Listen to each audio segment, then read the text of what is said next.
പ്രിയപ്പെട്ടവരെ, ഇന്ന് നമ്മൾ പഠിക്കുന്നത്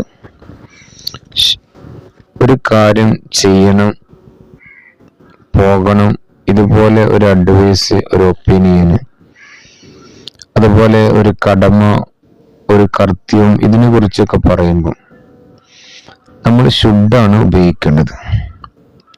ഉദാഹരണം നോക്കാം. ഐ ഷുഡ് ഗോ, ഞാൻ പോകണം. അത് നമ്മുടെ ഒരു അഡ്വൈസ്, ഒരു ഉപദേശമാണല്ലേ, ഒരു അഭിപ്രായം, ഒപ്പീനിയൻ. യു ഷുഡ് ഗോ, നീ പോകണം. യു ഷുഡ് കം, നീ വരണം. യു ഷുഡ് സ്റ്റഡി, നീ പഠിക്കണം.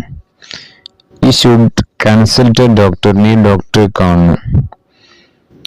ഹി ഷുഡ് വിസിറ്റ് ദർ, അവൻ അവിടെ സന്ദർശിക്കണം. ഷി ഷുഡിൻ സ്മോക്ക്, അവളെ പുകവലിക്കരുത്.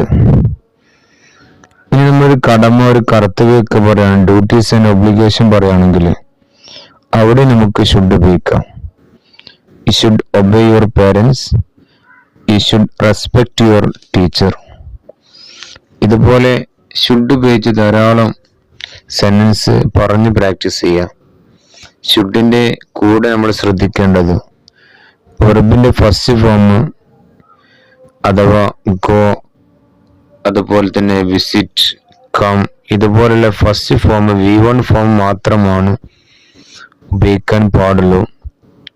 ഈ നെഗറ്റീവായിട്ടുള്ള അഡ്വൈസ് കൊടുക്കുകയാണെങ്കിൽ ഷുഡിൻ്റെ ഉപയോഗിക്കണം. Shouldn't come, shouldn't go, shouldn't visit, അങ്ങനെയാണ് ഉപയോഗിക്കേണ്ടത്.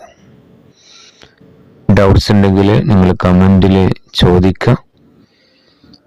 അപ്പോൾ ഓൾ ദി ബെസ്റ്റ്. അപ്പോൾ അടുത്ത വീഡിയോയിൽ പുതിയ ടോപ്പിക്കുമായി വീണ്ടും കാണാം.